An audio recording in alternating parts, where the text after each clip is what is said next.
so the meeting of the Harris County Board of Commissioners to order. And if you will, bow your heads for the invocation. Our Heavenly Father, we thank you for the many blessings, Lord, that you bestowed on this county and its residents. We know, Lord, that there are blessings to come.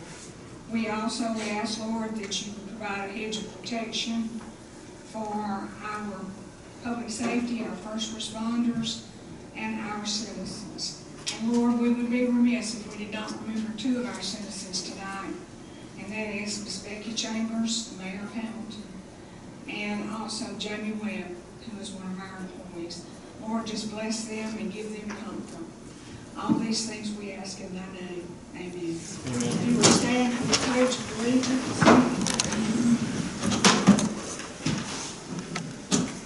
Pledge allegiance to the flag of the United States of America and to the republic for which it stands, one nation, under God, indivisible, with liberty and justice for all. Thank you all for being with us tonight. Our first item on the agenda is the minutes for the regular session of December 17th, 2019, and also for the appeal hearing of Alan Dumas, the classification of dangerous dog. Is there a motion? Second. There's a motion and a second. Any discussion or any issues with the minutes? Any corrections? Okay. All those that are in favor, please raise your hand. Okay. Motion's carried. The next item on our agenda is the organization of the commission. Each year we vote on our chair, vice chair, our county attorney, and our county clerk. So we can do these, we will do these individually. Is there a motion for the chairman? I would make the motion that Becky Langston be our chairperson. I'll say it. Okay, there's a motion and a second. Is there any discussion? All those in favor? All those opposed? Motion carries. For the vice chair. I'll move that Andrew Zerner be our vice chairman. All right, and I'll make the second on that. Is there any discussion? No discussion. All those in favor, Andrew Zerner is the vice chair, raise your hand. Okay. Motion carries. For the attorney, Mr. John Taylor is currently our county attorney. And is there a motion? Motion that he continue. There is a motion. Is there a second? There is a second. Is there any discussion?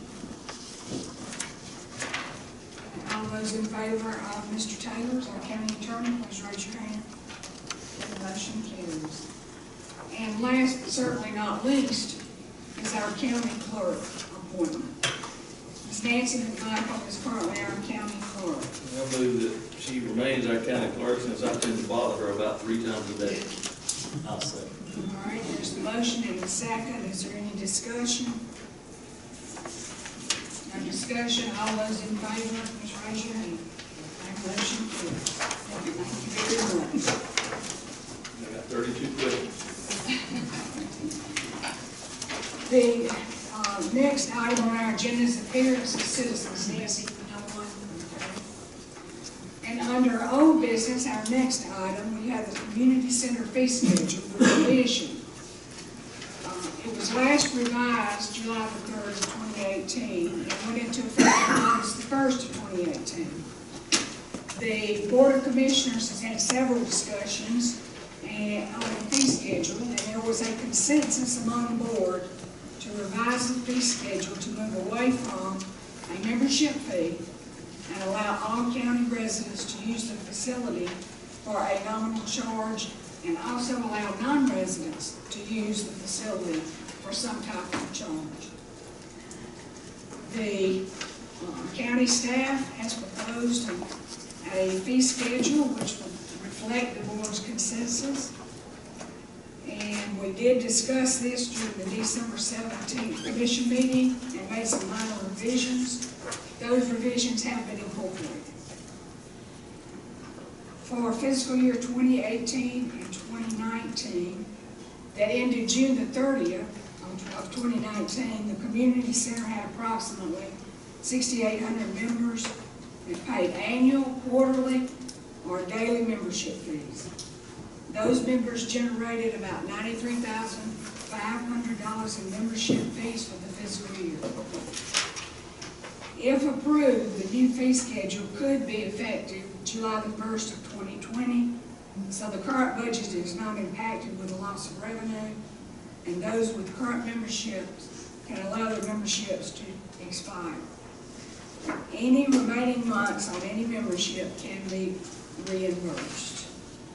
Is there a motion?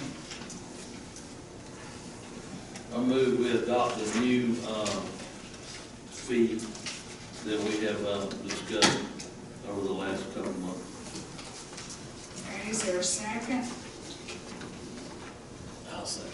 Okay, there is a second. Is there any discussion? I have two questions.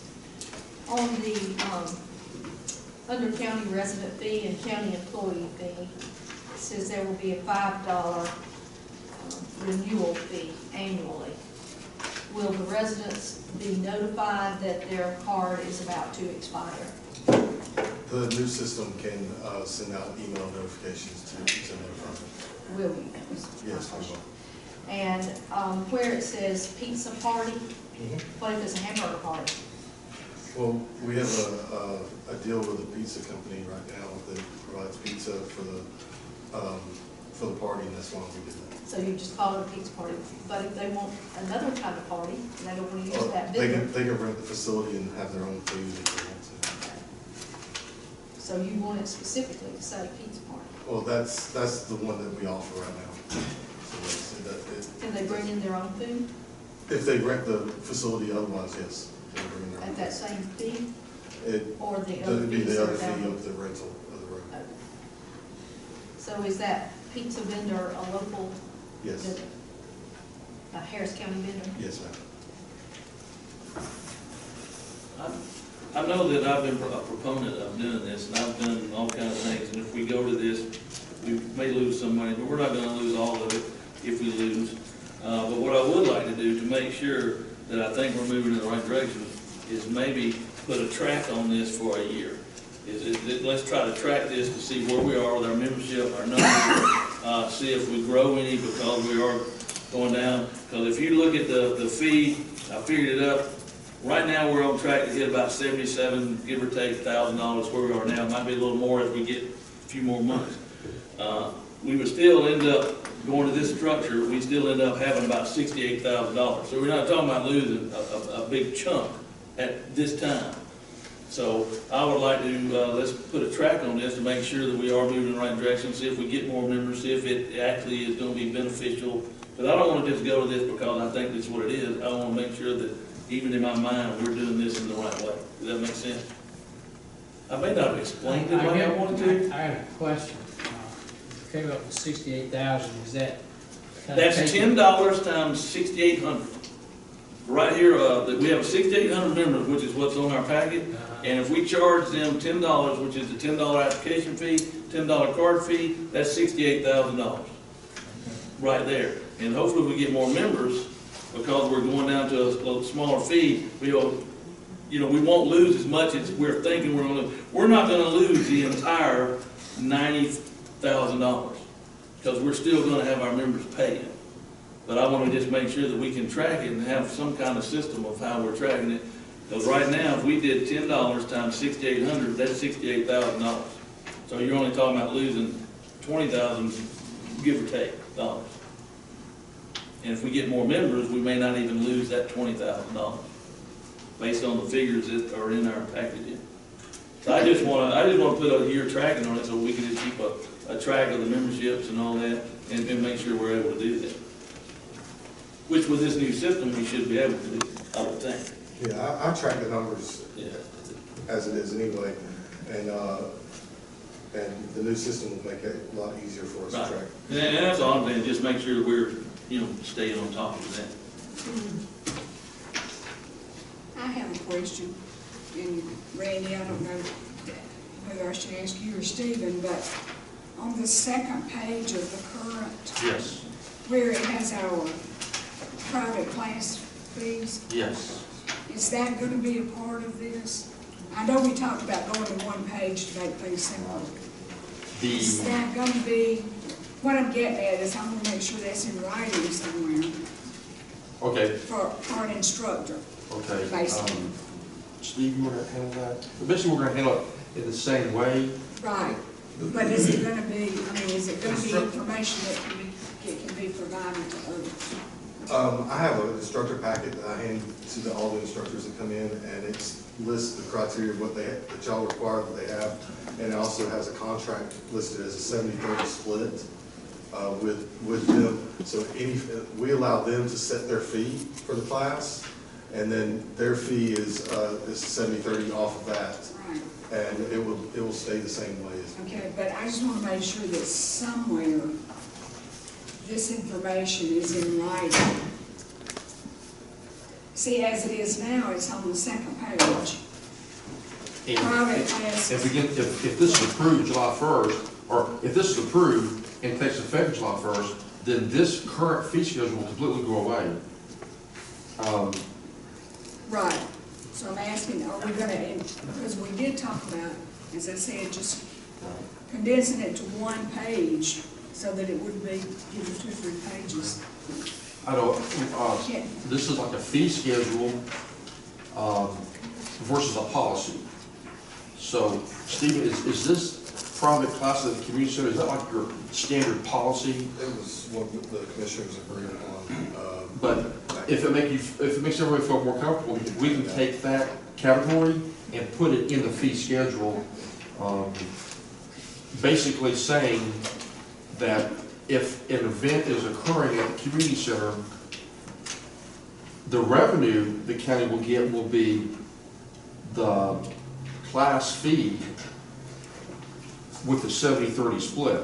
Right, 70% goes to the Instructor. instructor, 30% goes to the county. In which we collect all the fees and then right. do And a you check issue out. 1099. Yes, ma'am. So we can I incorporate understand. that paragraph into the new one. Okay, Yeah. that's my only issue. I We don't can have do an that. issue with this 70-30 split, any of the fees. I just want to make sure that we're going to be able to do that and give this to those people who might be interested. We can incorporate that. Because if you look at the actual fee we're charging, it's the exact same thing. We didn't change the monetary No, part. right. It's just that one little paragraph about private classes. Right. Okay, there is a motion and a second on the floor, and how do you want to make it? A 1 year temporary? Well, I just want to make sure we're tracking it, Okay, and if he says we can track it, and we've already been tracking it, then. We can track the, how many people pay the one-time $5 charge, how many people, and then how many cards we give out on a weekly basis. Or do you just want an annual amount to see if they're exceeding or? My whole point was, I just want to make sure we're tracking this, to make sure we're moving in the right direction with what this is. Right. I usually pull, just to let you know, Rob, I usually pull the report bi-monthly, and I'll go in and look at each individual week and then pull it bi-monthly, and that's what I That's usually good. do. That way we can make sure we're staying on, So, yeah. on track. Because I And, have it all the way, currently right now, all the way to December 17th, this is the last day I pulled, and have to show everything on track, and I rate it to how the years were previously. And you're correct, we're right there on track as last year. Right. okay. Any other discussion, any questions? I do have one quick Okay. question. On the $5 card fee, are we, if they already have a card, are we charging them for another card, or are they just gonna continue to keep their card that they have? Is it the new system we're going to do, is it going to be different cards or the same card? We got it built in where it's gonna be using the same cards. if their card is still good, then you wouldn't charge them for a new card unless you have to charge them for a new card. So we do have in here that if they lose the card or it's stolen, it's $10. So you're actually charging them more for a replacement than we're actually charging them for the original. This card is good for 1 year, so when their year is So up. when their year's up, they get a then new card. they get a new But not card. automatically July 1. I was just asking, because that way maybe I can go to a different card to where it has a picture on their card, and we do that, right? I was just asking. Thank you. Is there an added cost to do that? There will, but we'll evaluate that. That's no guarantee. Right now, we're just gonna stay with the card that we have. All right. All those in favor of tracking this for a year, seeing how we're doing with the proposed schedule fee, all those in favor? So the motion is to approve it for 1 year? No. Or To to approve approve it it to and track it. report in 1 year? I think that, personally, I don't have a problem with No, I think, tracking it. I would say let, approve it for 1 year to track it, and if we come back in the next year and it's not working, then we may want to go up to $10 per card instead of $5 per card for the renewal. I mean, I'm okay leaving it like it is now, because as I said, if you do $10 times the 6,800, that's $68,000. We're not losing as much money, but I know some of y'all had some concerns about the card costing $1 or $2 to make, and we were only charging $5 for the card. So if it turns out that that right there is not a fee, you know, that's hurting us, then we may want to take a look at this in a year and go up to the 10, 10, 10. I'm just trying to figure out what the motion is. My motion is to accept this fee schedule that our staff has prepared for us And implement it, and implement it. beginning July July 1st, 1st. for 1 year. No, Don't, no, that's not. Just to track it for one. to track it for 1 year. But that's not Right now, it's a part of the motion. Motion's to approve. Motion's to Motion approve is it, to approve it. starting on July 1st. I think you can do something like that. If you track it for a year, then it's gonna be too late to do it, and you're gonna have to go another year. So you really wanna be looking at it with his numbers, and maybe at the end of 9 months, we take a look and see. Well, that's why when he said he could do it, be looking at it every month, that keeps us, that way we'll know ahead of time if it looks like we need to adjust it. That's why I was saying, let's start tracking it now.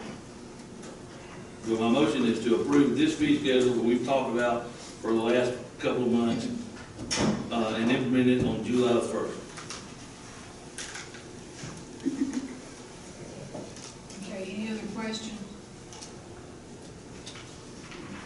All those in favor? Okay, the motion carries. Okay, the next item on our agenda is the renaming of the Railroad Recreation Trail. There's a consensus among the board to rename the Railroad Recreation Trail to another name, and discussion regarding this took place during the December 17th, 2019 meeting. The original Railroad Recreation Trail was designated as the official name of the trail in March of 2009. Several new names have been offered, including the Iron Horse Trail, the Man O' War Iron Horse Trail of the South, and the Man O' War Railroad Recreation Trail. Once the board makes a final decision on the name, the trail signs can be finalized, ordered, and installed. Okay.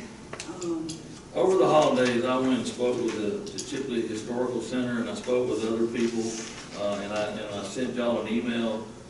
And the consensus that I got from all the people that I spoke with, they really like the way it sounds if we name this the Man O' War Railroad Recreation Trail.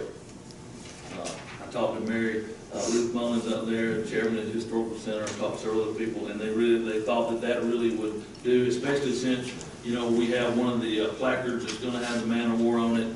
And I think I even sent y'all an email where I did some research and found out that Catawba was the first stop on the Man O' War out of Muscogee County, and stopped in Harris County and went on up, and a lot of the children went to school when the train came by and blew the whistle. They knew it was time to go to school. When the train came back by and blew the whistle, they knew it was time to get in the house. So I was able to find some articles that show where the man of war was something that people look forward to coming through Harris County. And so the consensus that I found out was talking to a lot of the people that I talked to was that naming this the Man of War Railroad Recreation Trail would be a good name and something that we could make it stick to Harris County and be proud of that. Okay. Is there a motion? So, Is there a motion? so I move that we name our rails to trails the Man of War Railroad Recreation Trail and have that placed on the sign. Okay, is there a second?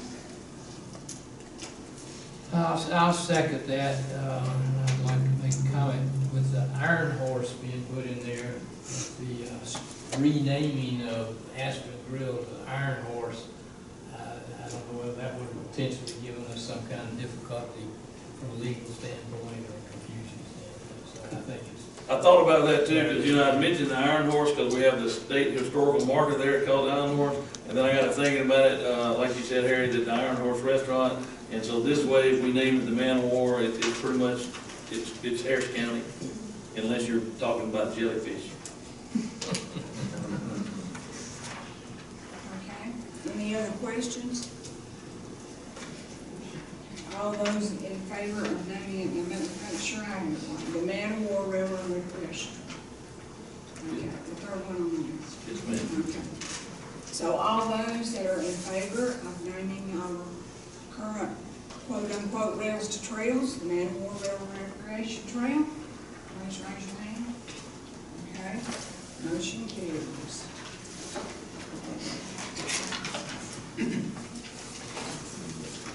The next item on our agenda is the second reading for the Broadband Ready Ordinance. It is the second reading, as I said, to amend the Appendix A zoning to provide a broadband ready ordinance based on the model ordinance drafted by the Georgia Department of Community Affairs in order to be eligible for the broadband ready communication certification by DCA. The first reading was held during the December the 17th, 2019 meeting. What this does is we will, if approved, we will submit an application to DCA for the designation of the broadband ready community. It indicates that the county is ready, willing, and able to work with broadband vendors.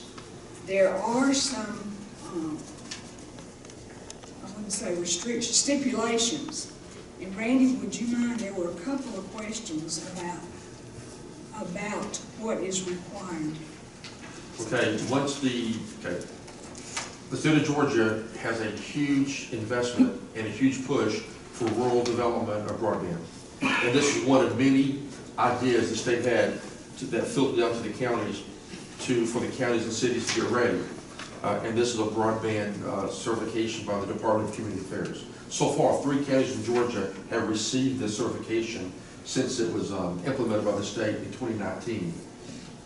The first one was Oglethorpe County, then Banks County, and Evans County. It was just last week. Basically, your comprehensive plan should mention that the county is ready and willing and able to go broadband, and is doing work in order to fulfill that. So once your comp plan identifies broadband being a priority in your community, then you do the ordinance as recommended by the Department of Community Affairs. And once the board approves this, then we fill out an online application. It's really like a 2-page application proving you adopted the ordinance and submitting your pertinent portions of the comp plan. And then within 30 days, the Department of Community Affairs should approve the county as broadband ready. So that's It also enhances our status as being able to receive state funds for broadband. Are there any questions? Any questions? All right, I will make the motion that we approve the broadband ready ordinance. Is there a second? Second. All right, motion and a second. No other questions? All those in favor, if you please raise your hand. All right, motion carried. Thank you. We have about 4 minutes until our public hearing begins. So maybe we can knock out one more item on our agenda under new business. And this is the sheriff's request. He would like to purchase a replacement vehicle, which would require a budget amendment. And he would like to transfer a surplus vehicle to the Board of Education. Sheriff Johnny has made 2 requests for which the board action is necessary for both. The sheriff has requested funds in order to replace a county-owned vehicle that was totaled in an accident that occurred in September of 2019.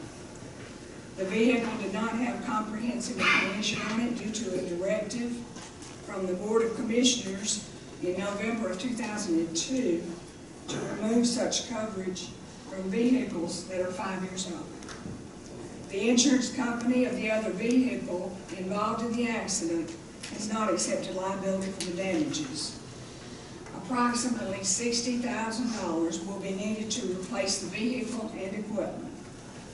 There is a motion and a vote needed to authorize the purchase and to approve the fiscal year budget amendment number 6. Request number 2, the sheriff would like to transfer a surplus vehicle to the Board of Education for use by the Harris County High School Law Enforcement USA Skills and as support for that program. The vehicle will be locked up inside the Harris County High School shop area nightly and only used for Skills USA training on school property. Members of the Sheriff's Office and Skills USA will supervise the use of the vehicle. The insurance will be provided by the Board of Education, and the cost for regular and routine maintenance will be provided by the Sheriff's Office from the drug fund.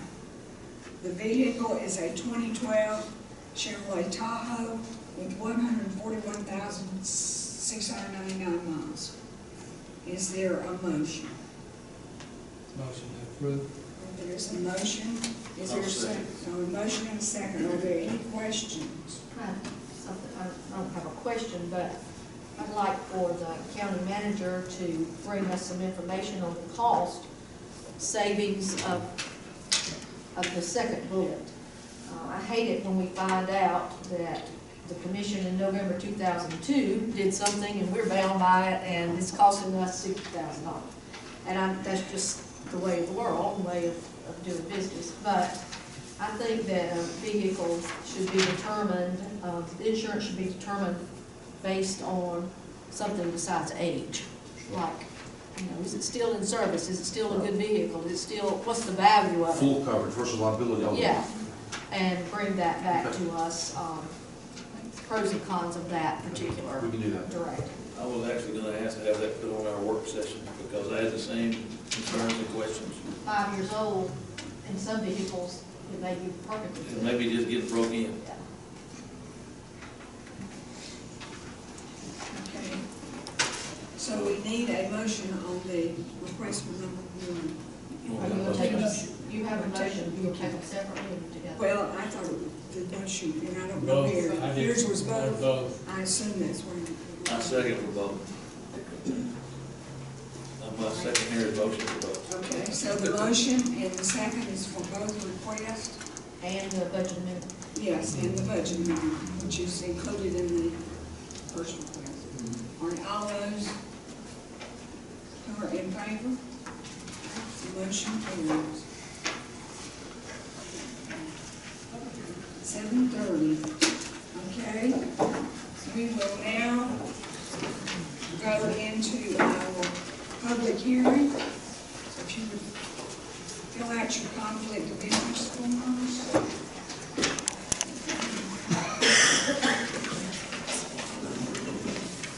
Yeah.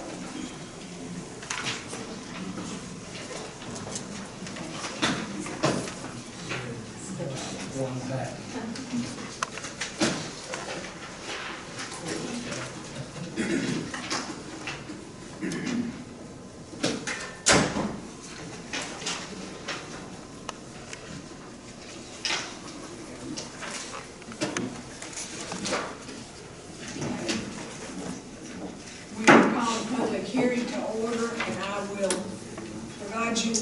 procedures.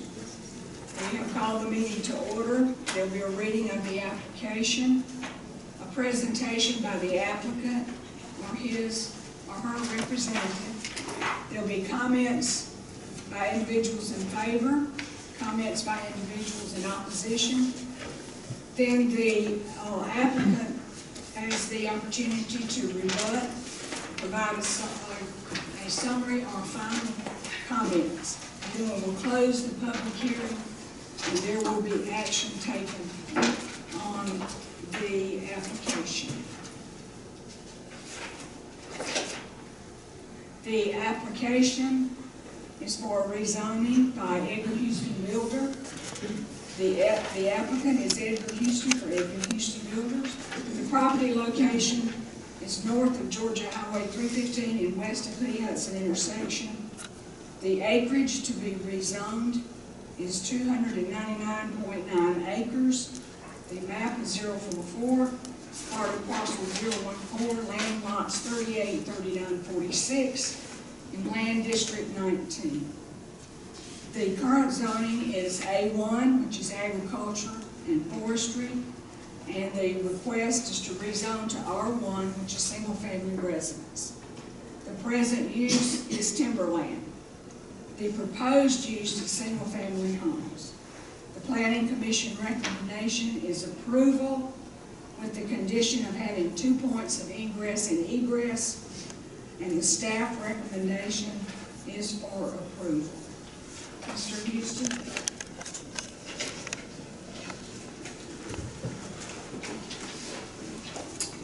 Thank you.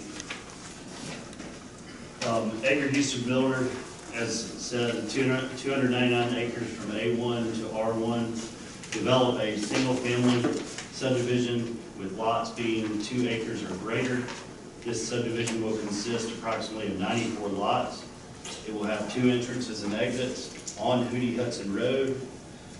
This will be shown more on the preliminary plat, as this is for zoning. In this subdivision's lots range from 2 acres to 8 acres, the average of these being 3 acres.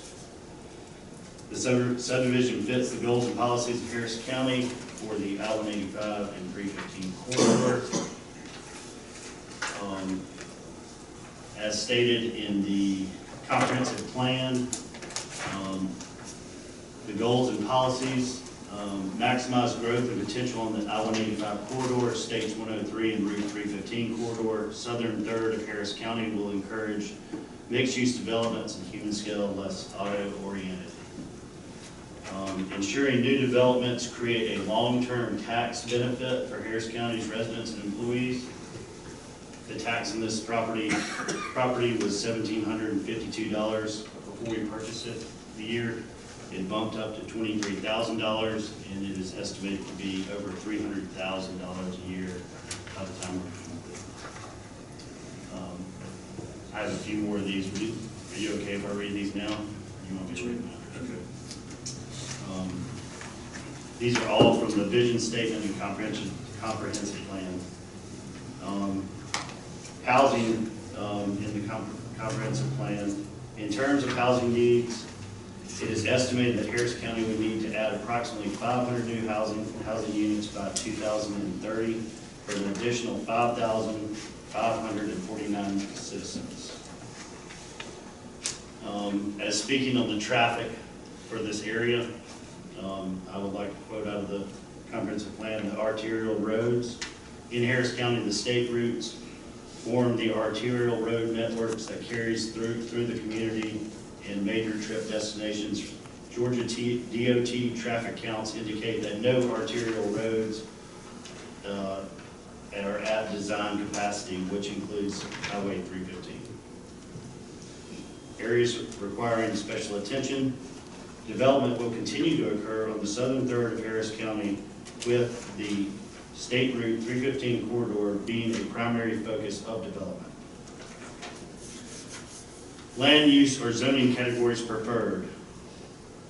The category we're going for is low density residential, and those are your preferred residential zonings. Also, on a traffic note, we have started a traffic study for this area. The first look at it is stated that we will be fine at two entrances on Hootie Hudson that will not require any changes, but when preliminary plat is, when we're up here approving our preliminary plat, we'll have a finished traffic study for this area. Do you want to have any questions before we get to comments? I know this is a conceptual plan, Yes, ma'am. but can you tell me approximately how many of these lots are, say, from 2 to 4 acres? And how many are 4 to 6, and how many are 6 to 8? I don't have that right off. I've tried to count it, it's too much. My eyes aren't good enough. Any other questions of Mr. Houston? Thank you. Is there anyone who would like to speak in favor of this application? In favor of the application?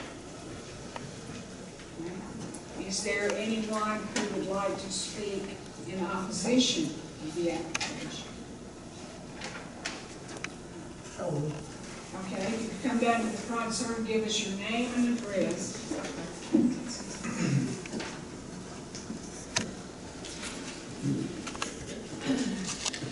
My name is Bill Berry. I live at 606 Denny Road.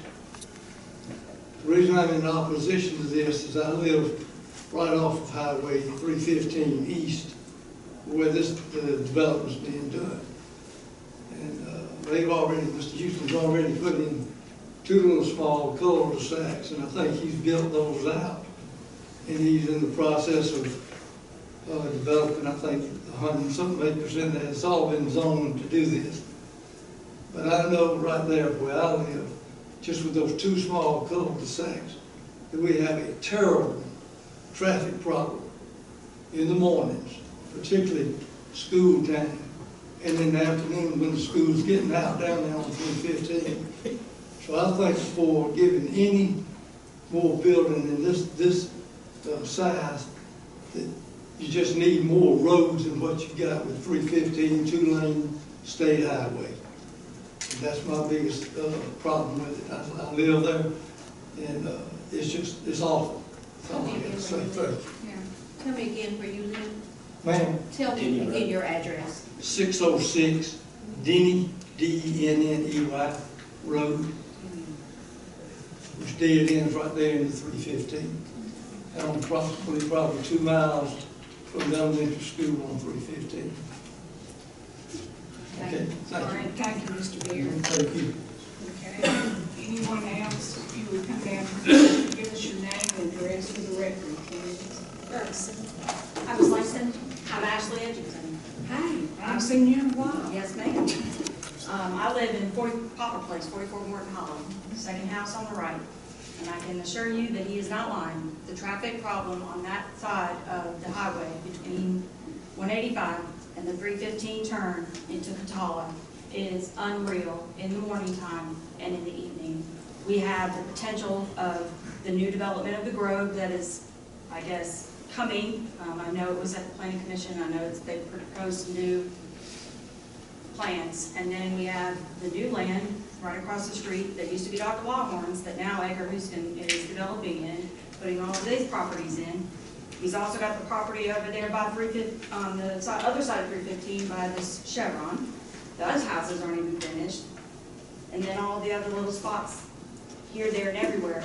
I just feel that we need to make sure that we're really thinking about what we're doing to this side, that one particular section of the community, and what it's going to do to the volunteer fire department, what it's going to do to those school districts, what it's going to do to our traffic, to the wildlife, to everything, to the sheriffs that are always having to sit in that church right across the street from Poplar Place, and they're pulling people over left and right because of the traffic in that area. I just wish that people would really think about this before they just assume that we want to grow at this speed, especially in one very concentrated area. Okay, thank you. Thank you. And so what was your last name? Edgington, E-D-G-I-N-G-T-O-N. Thank you. Okay, anyone else? Yes, sir.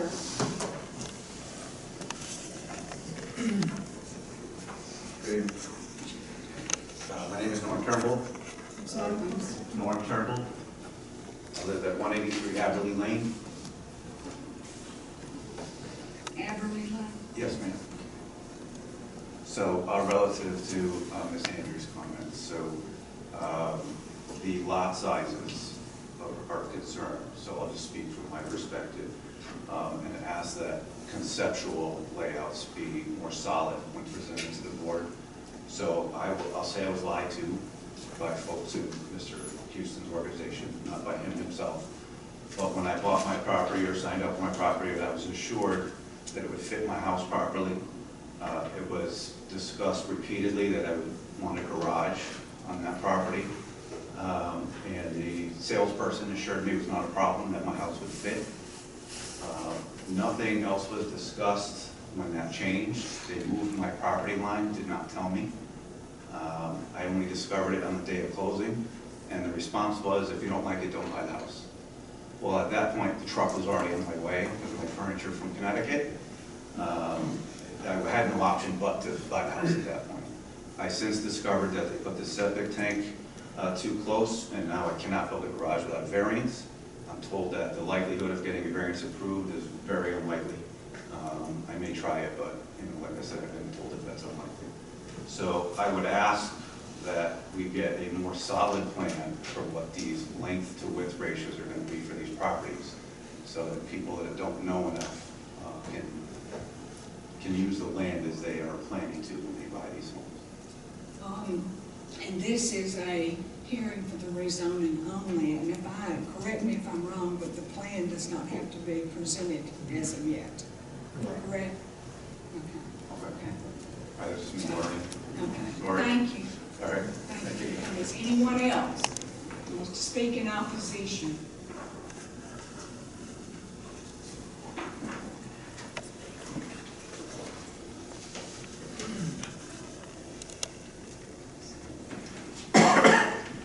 I'm Megan Gunther. I live at 111 Hamilton Mulberry Grove Road in Catawba, Georgia, about a quarter mile from this rezoning. I've been coming to these meetings for about 2 years now, asking, begging, pleading for the board to stop rezoning properties so quickly before we had asking for a planner. And I was at the last meeting where we hired a new planner, and I listened to several of you speak about our outdated ordinances and the need for a planner, and the need to look at how our county is growing, and the need to look at developments that we've already approved to make sure that we are growing in the way that we want to grow, and that we're not making decisions that are heading us in a direction that we don't want to go. We hired that planner, and I would like for us, and I've talked to some of you individually, to let the planner do their planning, look at our county, see where we stand for the next year that we've given them to do it, and not to rezone this property at the moment. This is 94 houses. Conceptually, we have 83 or 86 homes in Oak Hill that Mr. Houston's building on 315, just a couple miles away. We've just got plans for the 50-something homes that the Grove is going to be starting, and they talked about the apartment complexes coming. Traffic has increased significantly in this area. Just this evening, the morning traffic was ridiculous, but just this evening I was taking my kids to basketball practice at Creekside. It was 5:50. I'm trying to take a left on Hamilton Mulberry Grove Road onto 315, and I had to wait for 5 solid minutes to take a left. Eventually we're going to have a light there, but in the mornings it's even worse. Traffic is increasing, and doing traffic studies now before the 86 homes or whatever in Oak Hill are built, and before the Grove are built, doesn't really make sense because we're not considering what we have already approved.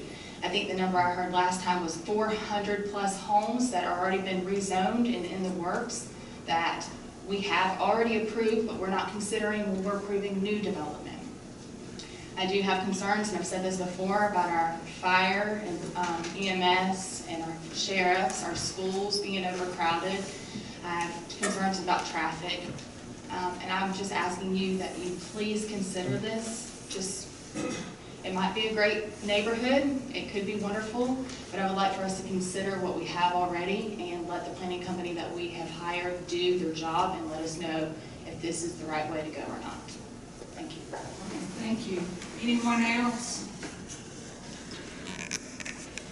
Okay, Mr. Houston. You have the right to rebut.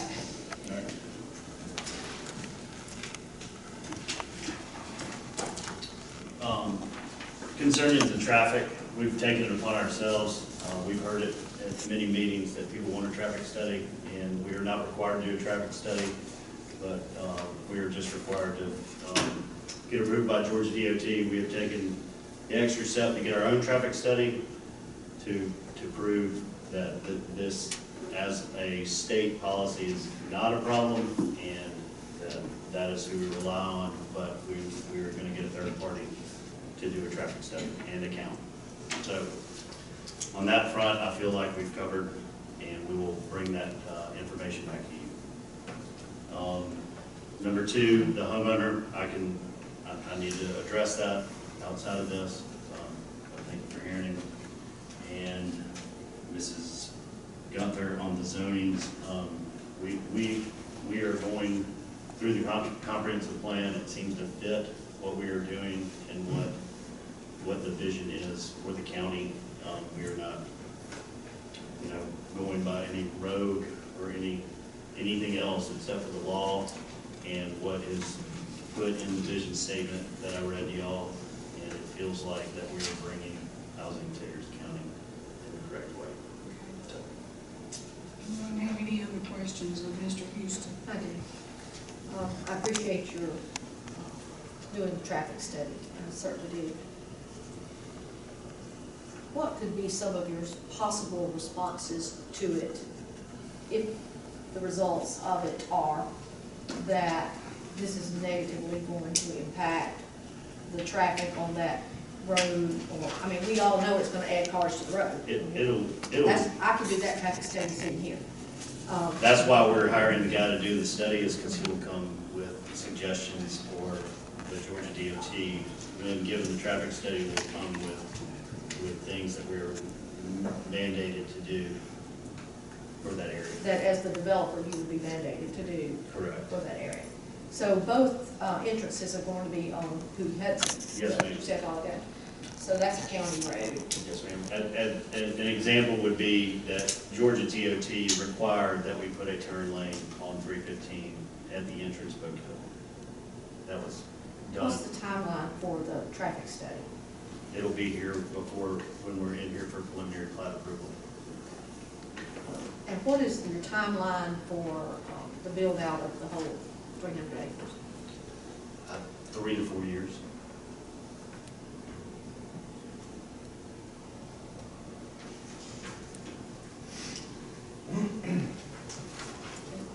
Any other questions? I have a question for you, and this is probably one I don't know if you ever got before. Seems like, you're building several subdivisions around in our county. Yes, sir. And you have people that come opposing you a lot about different things. Why do you keep coming back up here? And, I mean, My job. I mean, I understand that.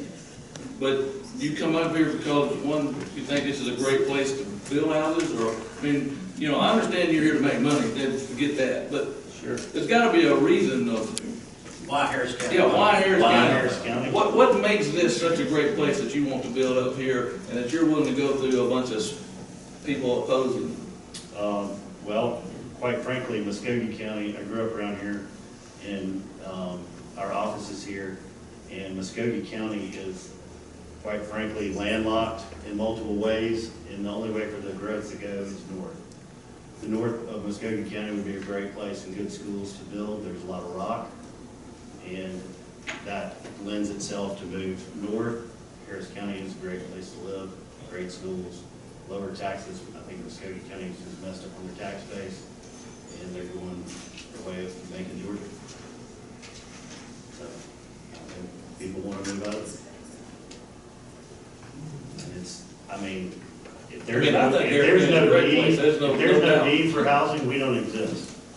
Right, no, I mean, I was saying, I think Harris County is the greatest place there is in the world. If people don't want to live here, we wouldn't exist. There's a need for housing, we're filling it, and we're trying to do the best we can. Any other questions? I have a question for you, Mr. Taylor. Ms. Gunther mentioned, if we could maybe put this on hold, but we have to do that until we can get our ordinances and our planner. How would that affect any other? Do you think it would affect It any? would significantly affect them because you have a zoning ordinance in place as it stands. If you meet the requirements of zoning ordinance, you know, you have a property rezoned, you don't. But if you say, no, we're not going to rezone it because we've got an ordinance that's going to be coming down the pike a year from now. Right. Then I think we have, you have probably denied the property owners some rights that they would have to whether or not they want to change it to R1 or some other classification, or maybe everything is zoned, have a subdivision that is zoned R1 and the owners of the whole thing want to go back to an A1. Right. And so I think it would impact the rights of the property owners who come to you, Okay. making that application under the existing zoning ordinance. Okay. That's my concern. All right, is there anyone else? I just want to say one more thing.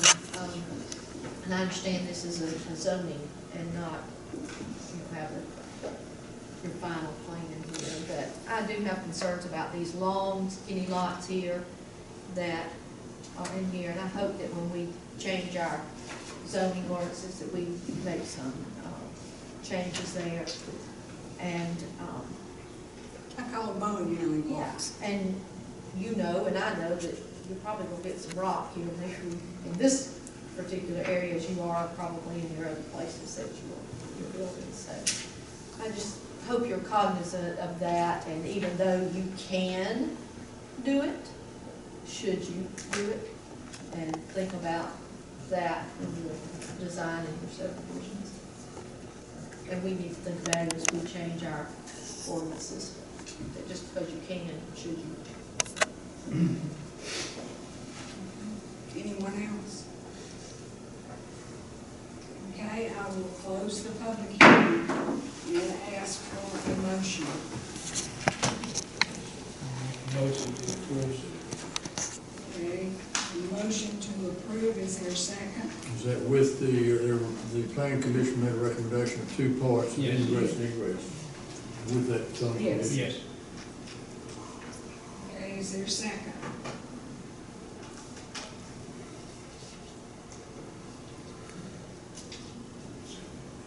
Is there a second? I'll second that.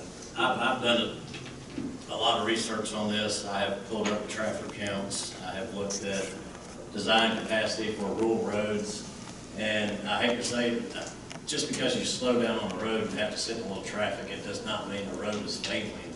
We've been fortunate enough in Harris County for years to have wide open roads and not have to wait anywhere. But if you look at the actual facts, the numbers, there's plenty of room for more capacity on our roads. And it might be unfortunate that we sit in traffic for a little while, but it fits the design standards. I've talked to people at the school system. Our schools right now have room for more students. We're building a new middle school to, I think, increase to carry an extra 200 additional students above what we have at the middle school now. And even though it seems like Harris County is building at a very fast pace, we're actually building at a rate of what we were back in the early 90s. And if you look at the early 2000s, we were building, 430, 450 homes. So we're basically building at 50% of what we were in the past. We're building at a much slower rate than we were, but it's in a much more of a condensed area right now. So it looks like we're building extremely fast, but it's nothing compared to what it was in the early 2000s. So just by looking at the facts and data and everything, that's my second Mary's motion. Okay. All right. All those in favor? Reluctant. Okay. Is there any disappointment? I think we go back to our regular agenda. And we FY 20 and 21. And these dates are,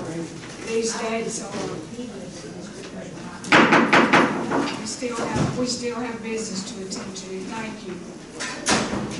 We have the dates for the budget calendar for FY 20 and 21. I could go through all of these dates, but there's quite a few. I will tell you that in January, February now, we just found out this afternoon, we will have a retreat to conduct a budget retreat to outline the general goals for the upcoming fiscal year. That February, was it the 11th? 11th.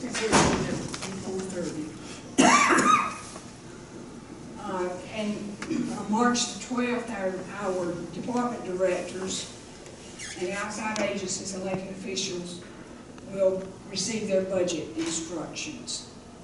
And by March the 13th, our county manager should have all budget information from our department directors, our elected officials, and outside agencies. And then March the 16th to the 27th, our county manager and finance director will meet with those directors, officials, and outside agencies to review and discuss their budget request.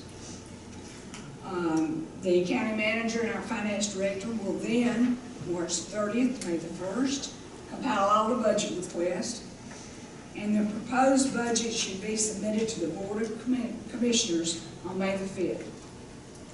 There will be a copy of the proposed budget sent to the Harris County Journal, and there will also be a copy of the proposed budget on the county's website and in the county administration building, if anybody desires to take a look at it. Our budget work sessions 2 and 3 conducted with the Board of Commissioners and the county staff will be May the 19th and the 26th. On June the 2nd, we will have a budget hearing. That will be the first one to obtain citizens' comments during the commission meeting. June the 4th, there will be a newspaper advertisement notifying the public that the proposed budget is available for review. June the 16th, there will be a public hearing, budget public hearing, number 2. And that during that time, also during a commission meeting, there will be an adoption of the budget resolution. And July the 1st of 2020, the budget will be in effect through June the 30th of 2020. Is there a motion? Motion to approve. Motion to approve. Is there a second? Commissioner Zerner seconds. Are there any questions? What time are the work sessions, May 19th and 26th? Do you have a time yet, Randy? No, but It did 5 o'clock last year, that's why I was late asking. afternoon. 9? But we'll send that out, and we have to advertise it too, so. Any other questions? There's a motion to approve and a second to approve. All those in favor? Motion carries. Okay.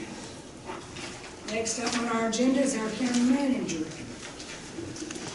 Madam Chair, Board of Commissioners, item number 8, Waterworks Department fee schedule revisions. While Culpepper's coming up, the Waterworks Director, the Waterworks Department has a fee schedule. It was last reviewed in October 2017 and went into effect January 1st, 2018. Since the late 1990s, a lot of these fees have not changed. I know the installation fees haven't changed since the late 1990s, but the usage fees have changed the last 4, 5, 6 years. So all the fees are a little stale on the schedule. But what prompted this revision is with the impending growth coming soon, the single-family homes along with the apartments, they require a sewer system. So therefore, we don't have a sewer system now, but we're getting into the sewer business pretty quickly. And therefore, we need a sewer fee schedule. So with the Mulberry Groves and Pending Development and certain contractual requirements, the Waterworks Department's fee schedule needs to be updated to include the sewer installation tap fees and sewer usage fees in accordance with Section 3.8 of the Replacement Water and Wastewater Service Agreement dated December 1st, 2014, between Harris County Public Improvements Authority and the Mulberry Grove Development Company. The revisions are very simple. We're going to add sewer installation tap fees in accordance with the 2014 agreement and add sewer usage fees in accordance with the same agreement, and the agreement points to Columbus Waterworks fee schedule. So we have met with Columbus Waterworks fee schedule and received their numbers. In your agenda package, you have your current fee schedule as well as the proposed. And the sewer installation tap fees, single-family residence is $4,000. Multifamily residence is $1,000 per dwelling unit. Commercial and all other uses, $10,000 an acre or $3,000 per door, which is greater. Offices and school uses, $7,500 per acre. That would be the one-time sewer installation tap fees. And those are exact numbers from the agreement. And the usage fees, residential would be $6.92 per 1,000 gallons of water used, and commercial will be the same, $6.92 per 1,000 gallons of water used as the sewer rates. And this will change as Columbus Waterworks changes their rates, which are usually annually. So that is the sewer tap fees and the sewer usage fees per the 2014 agreement. Other revisions not associated with this agreement that the Waterworks Director would like to include at this time would be to add a water installation tap fee for meters over 1 inch, add a water irrigation meter fee, and increase the 3/4 inch water meter installation tap fee from $1,000 to $1,300, and increase the 1 inch water installation tap fee from $1,250 to $1,550. And that is, those are reflected on the proposed schedule. The usage fees are not proposed to be changed. So basically, Jeff Culpepper, Waterworks Director, is here to answer any questions the board may have. If the board wants to approve this, the new fee schedule can take effect maybe March 1st of this year to give time to get the information out into the community. And he just asked you to do the study. Oh, and then, since the water fees have not been changed in a long time, it is recommended that maybe next year we can do a water and sewer rate study performed by a professional consultant to ensure the county's Waterworks Department's rate structure is sufficient to generate enough revenue to maintain the current system and fund future improvements as well as maintenance. That's something we can. That's something we can talk about in the budget process. Yes. And Jeff's here to answer any questions the board may have on the requirements of the agreement for the sewer portion, as well as his recommendations for the water portion. Okay. And this does not affect current usage fees. No, there Just is wanna make not sure that a, everybody there's not an understands. increase in the Correct. water rate. Right. The increase is in the tap fees only. And actually, I probably told Randy, probably 97, but after looking, it was probably 92 or 3 since we've had an increase in the installation fees. We were looking at it back about 07 or 08 when the slowdown come, and then we just went building houses.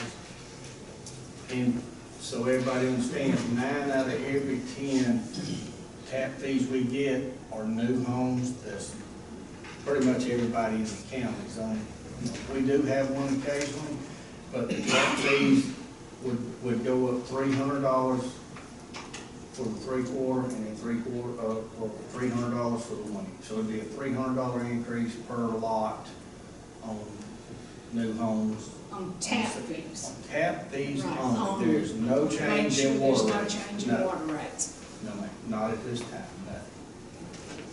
So when Columbus Waterworks changes, would you bring that back to the commission, or is it just gonna change as they change?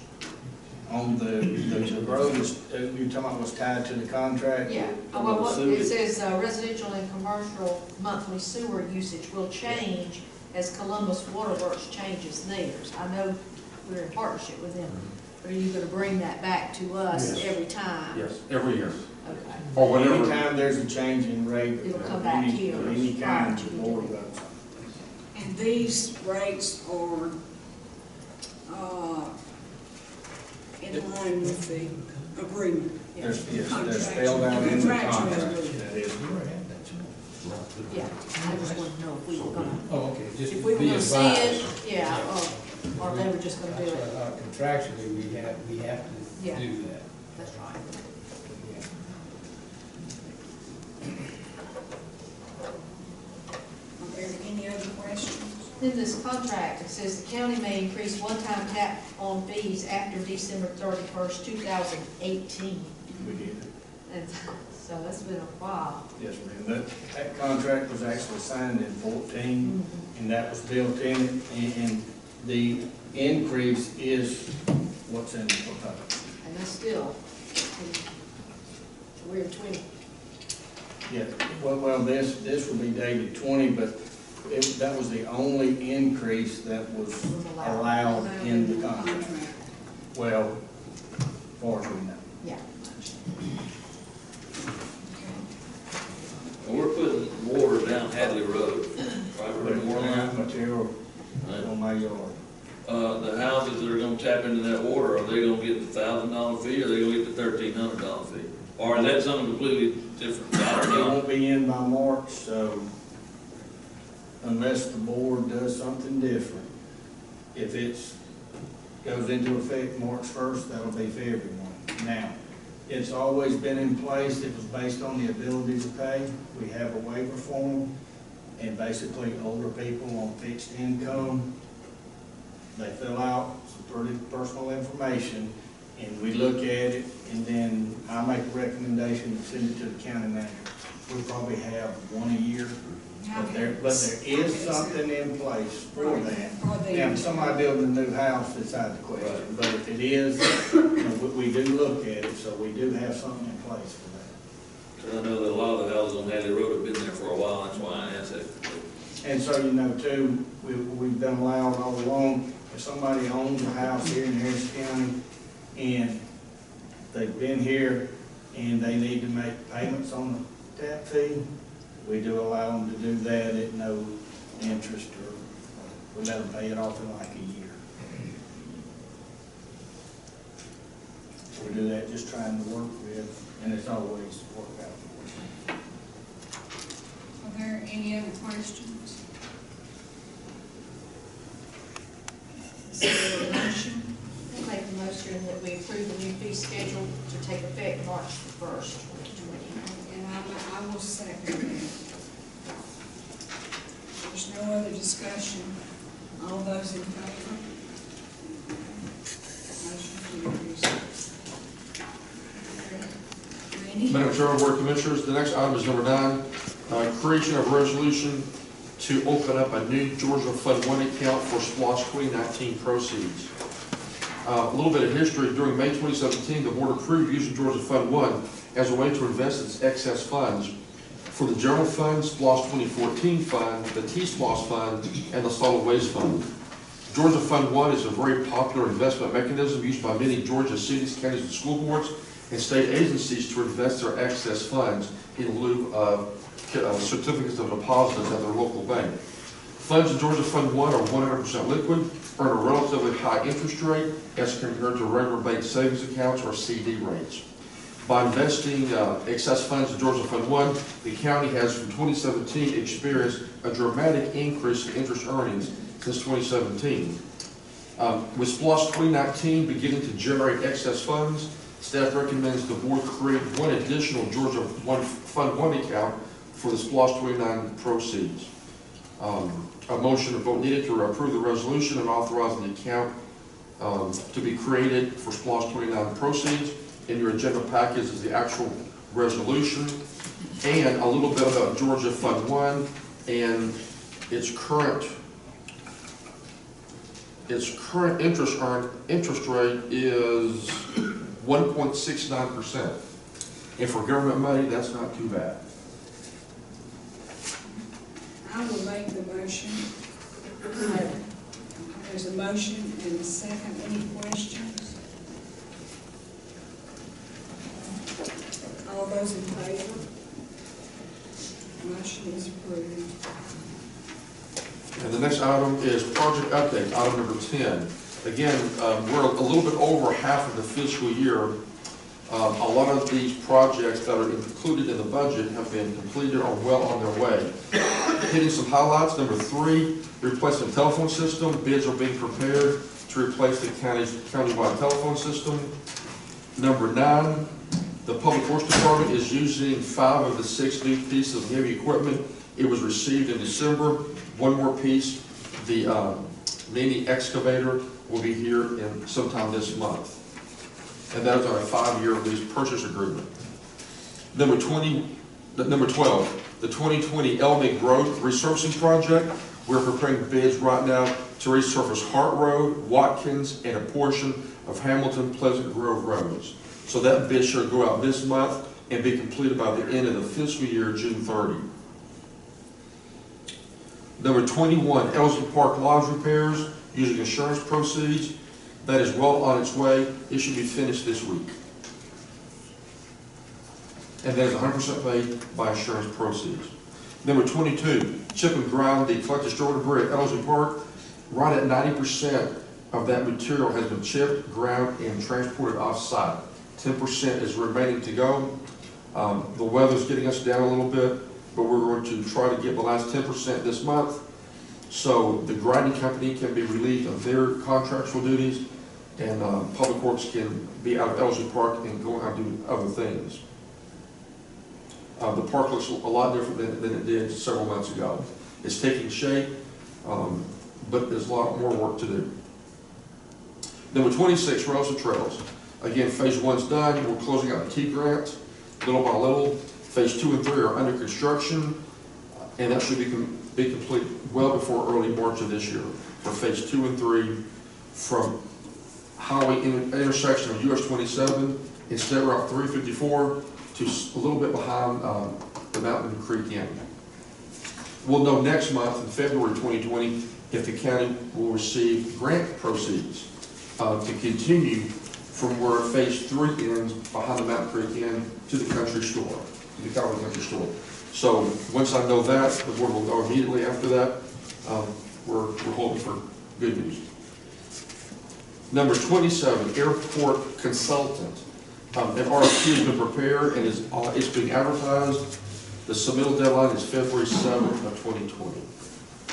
And that is to get a new airport consultant as required by the state and the FAA.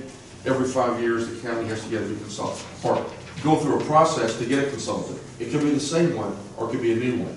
But the county and every city that has an airport and that receives federal funds has to go through this 5-year RFQ process.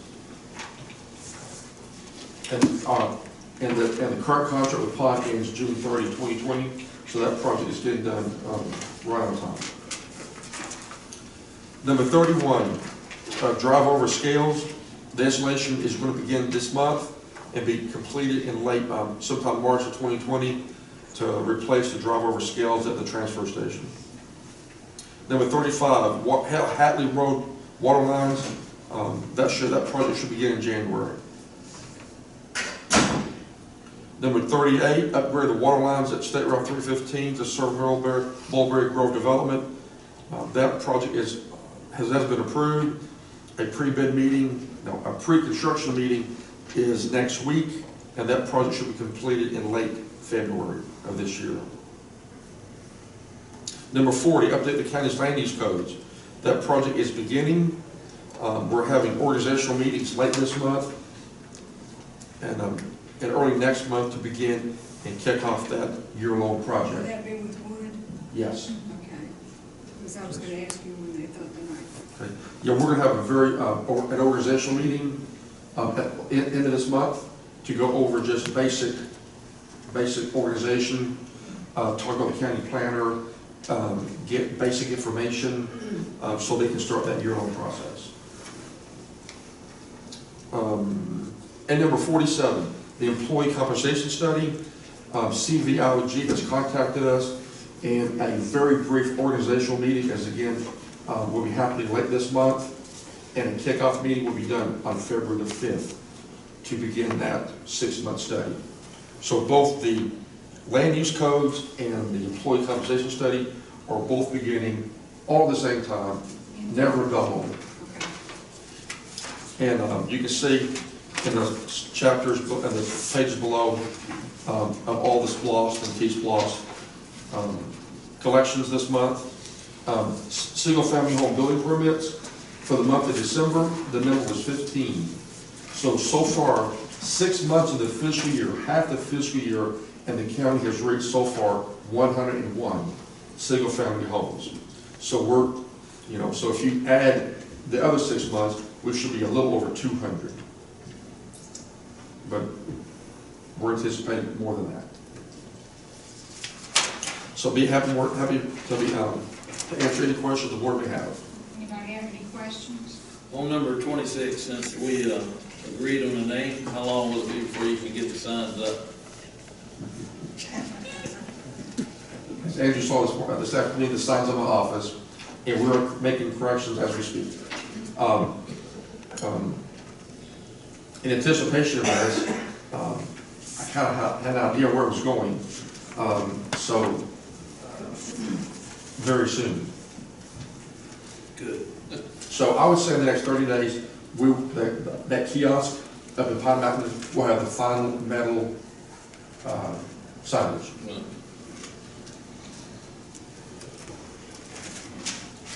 all right, I saw on, I believe it is 44, where we have in SPLOST 219 about $350,000 to renovate the library. Yes. I thought we also had in there some monies to renovate or to fix the courthouse, or was that something separate? It's the same pot of money, but it's in different years. All right. So this 350 has been allocated, that 350 out of I think $1.2 million allocation. The old library was going to go first. Right. And then the other projects, the community development building and the old courthouse, was going to go in subsequent years. All right, I was just curious. I knew we had talked about trying to fix the courthouse, and I just didn't see it. Any other questions? All right, thank you, Randy. Mr. Taylor. Yes, ma'am. I have two items. One is a resolution to accept some roads in Oak Hill subdivision phase 1. Your ordinance provides that in order to accept a new road, you have to adopt a resolution of accepting the road, but as a prerequisite to that, a right-of-way deed has to be submitted by the developer or the owner, and that right-of-way deed is Edgar Houston Builder Inc. is the developer, and the right-of-way deed has been executed and is in. You have a copy of it in the file. It will convey fee simple title, which is the mean absolute title to the right-of-way of the road. Your ordinance also provides that they have to, the developer has to post a letter of credit that has been provided by Southern States Bank on behalf of Edgar Houston Builders. Is also they have to furnish a title insurance policy stating that you are the title of the road is being insured by a title insurance company, and they best make sure that the road is vested in you once it's recorded, and the title commitment from Chicago Title, which is a national title insurance company, is in your material and has been submitted as well. And then finally, Mike Brown has inspected the roads, and he recommends that the roads be accepted for this ordinance for road development and the regulations, in that you have the right-of-way deed, you have the letter of credit, a title insurance policy, and then he's inspecting the roads. The resolution before you will, upon adoption of this, will authorize the deed to be recorded, and this will become a part of your public road system. Okay. Anybody have any questions of Mr. Taylor?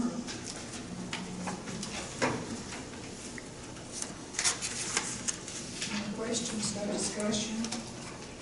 If we accept these roads, is there a bond? Are they bonded for so many years, and is there a guarantee to come up to? Four. And if there are problems with the road, and the developer doesn't repair them, then we call bond them. And they don't have that. All right, any other questions? Okay, is there a motion? I'll make the motion we accept these roads. Is there a second? Second. All those in favor? Okay, motion carries. All right, Mr. Taylor? Yes, ma'am. The second item on the that I have is the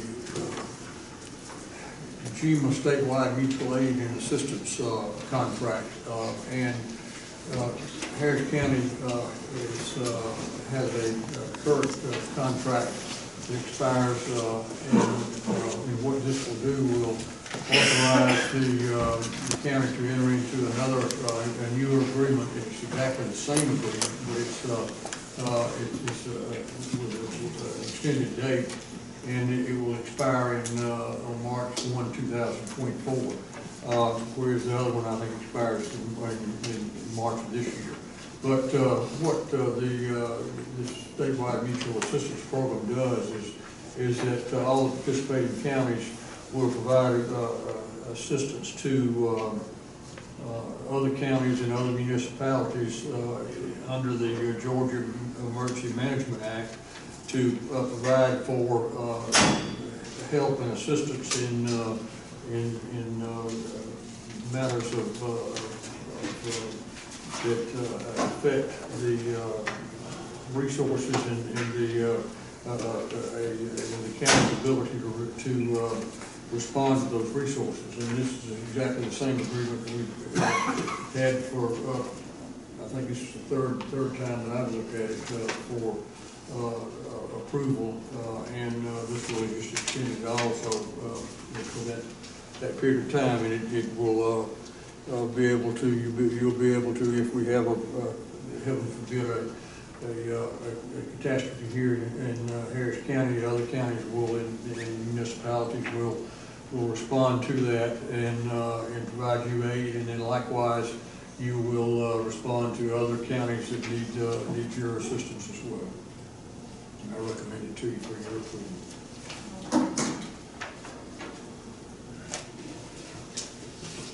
Is there a motion? So moved. There's a motion, do we have a second? And is there a discussion or any questions of Mr. Davis, Mr. Cochran? I think the last catastrophe we had with the tornado, didn't we get the help that we needed? So, I mean, to me, it's kind of a no-brainer to not do that. You know, we got all the help we needed then. And I don't mind helping our neighbors if something happens to them. Let's just say we've got all the help available. Well, maybe not that we needed, but we got the help that we could get. Let's put it that way. Any other comments? All right, there's a motion and a second to approve the mutual aid and assistance agreement. All those in favor? Motion is approved. Thank you. Is there anything else that anyone has? I would like to ask for executive session, and the reason is for acquisition, disposition, or lease of property. So I will make the motion that we go into executive session. Is there a second? There's a second. Thank you for coming.